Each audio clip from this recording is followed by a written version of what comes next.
Let me take a wild guess.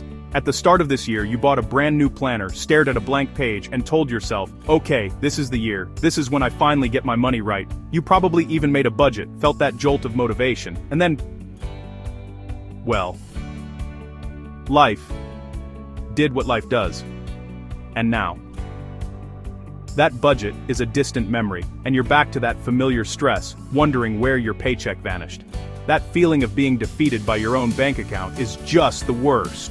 But what if this year was actually different? Not because of some ridiculously complex spreadsheet or a set of rules that makes you want to scream. No, this year is different because you're about to learn a simple method that's built for how we actually live our lives in 2026.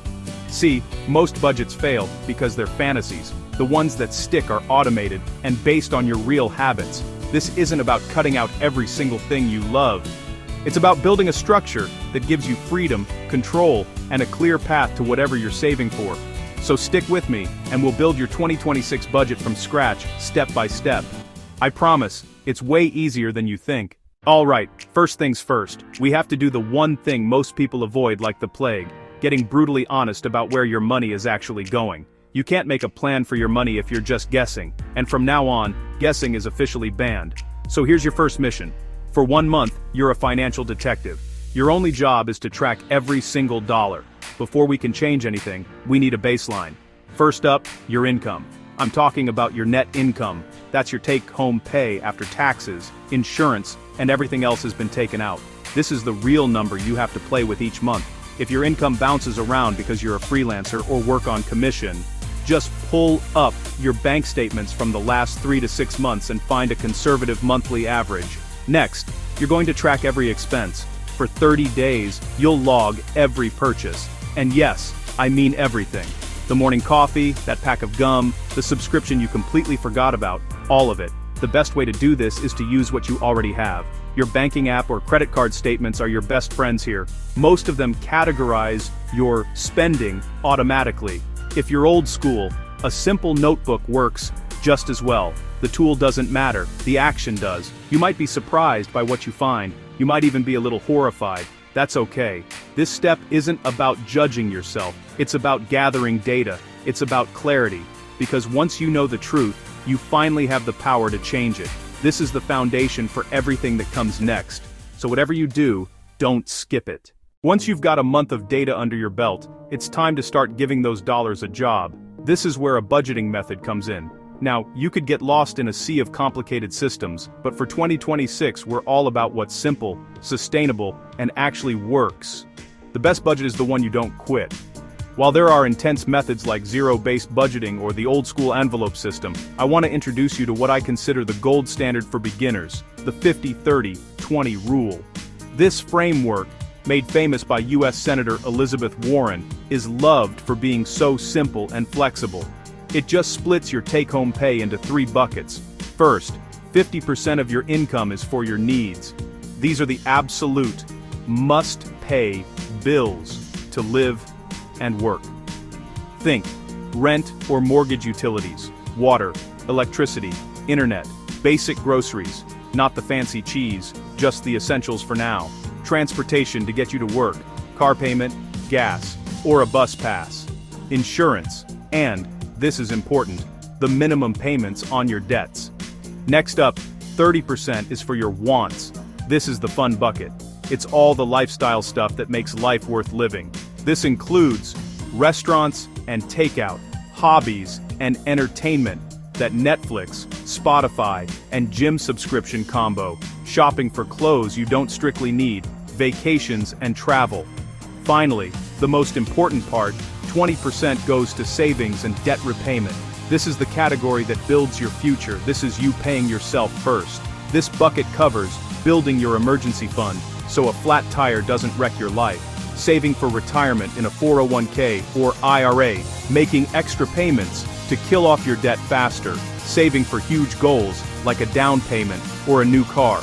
The magic of 50-30-20 is that it gives you a balanced structure without making you feel like you're in a financial prison.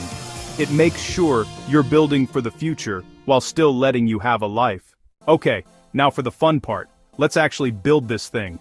Grab your monthly net income from step 1 and let's apply the 50-30-20 rule. Let's run a quick example. Let's say your take-home pay is $4,000 a month. 50% for needs, that gives you $2,000, 30% for wants, that's $1,200 for the fun stuff, 20% for savings and debt, that leaves $800 to build your future.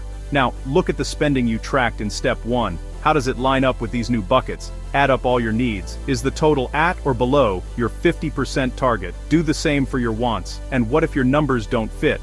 Take a deep breath. That's totally normal. The 50-30-20 rule is a guide, not a gospel. If you live in a place with a crazy high cost of living, your needs might be closer to 60%. That doesn't mean you failed, it's just a signal that you'll have to be more strategic with your wants to balance things out. This is also the perfect time to outsmart those sneaky, irregular expenses, the ones that pop up and ruin your month. I'm talking about annual car insurance, holiday gifts, or surprise vet bills. Figure out what they cost per year, divide by 12, and start putting that amount away each month in a separate savings account, often called a sinking fund. That way, when the bill shows up, the money is just sitting there, waiting for it. To make this even easier, I've put together a simple budget template you can download for free. It has all these categories ready to go. Just plug in your numbers and start taking back control. You can find the link in the description. Getting it on paper, or a spreadsheet, makes it feel real and gives you a concrete plan. This right here, this is the step that makes your budget last longer than a carton of milk. It's the secret weapon that separates the budgets that actually work from the ones that get abandoned in February. The key is to remember, a good system beats willpower every single time. So, we're gonna build a system that saves money for you without you even lifting a finger. The most powerful thing you can do is to pay yourself first through automation. Here's exactly what to do. Log in to your bank's website or app. Right now, set up an automatic transfer for the day you get paid. Schedule that 20% for savings to move immediately from your checking account to a separate savings account. Don't let it hang out in your checking.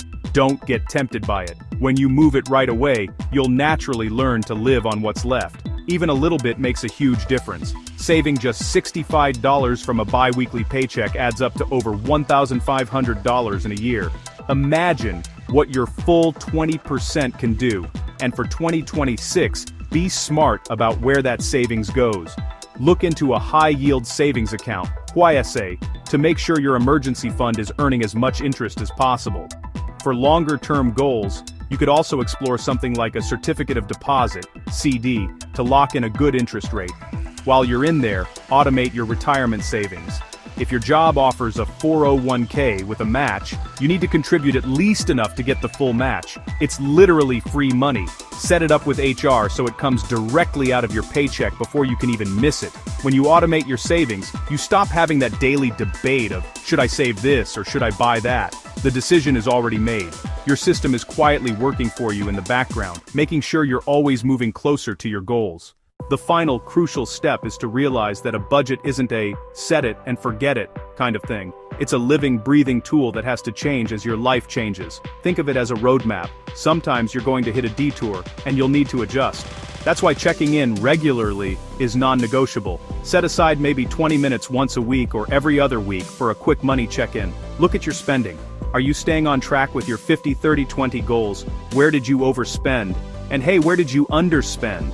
This is also your chance to be strategic, especially with that 20% bucket. If you're carrying high-interest debt like credit cards, you need a battle plan. There are two killer methods. The debt snowball. You throw all your extra cash at your smallest debt first, no matter the interest rate. Once that's gone, you take all the money you were paying and roll it onto the next smallest debt. It's awesome for motivation because you get quick wins that keep you going.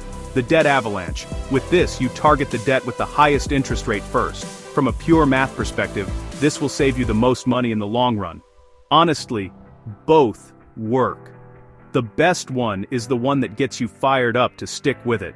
This is also when you can try small hacks to stay on course. Try the 24-hour rule. For any non-essential purchase over, say, $50, you have to wait a full day before buying it. Challenge yourself to a no-spend weekend and find free ways to have fun. It's the small, consistent moves that create massive change over time. Your budget is your guide, so use these check-ins to make sure it's still leading you where you want to go. So, that's it. 5 foundational steps to build a 2026 budget that you'll actually stick with. Let's do a quick recap. Know your numbers. Track everything. No judgment, just data. Choose your method. Keep it simple with the 50-30-20 rule. Create your budget. Put it on paper and make it real. Automate everything. Let your system do the hard work for you. Review and adjust. Treat your budget like the living document it is. This is the year you break the cycle. You now have a clear, actionable plan that puts you in the driver's seat. It's not about being perfect. It's about making progress. It's about building a system that serves you, gives you peace of mind, and finally makes you feel like you're in control of your money. If you're ready to dive in, don't forget to grab that free budgeting template I mentioned. The link is in the description. It'll make step 3 a total breeze. Thanks for hanging out with me. If this was helpful, do me a favor and hit that subscribe button and turn on notifications so you don't miss our next video, where we'll talk about building your emergency fund. Fast. You've got this. Now go build that budget.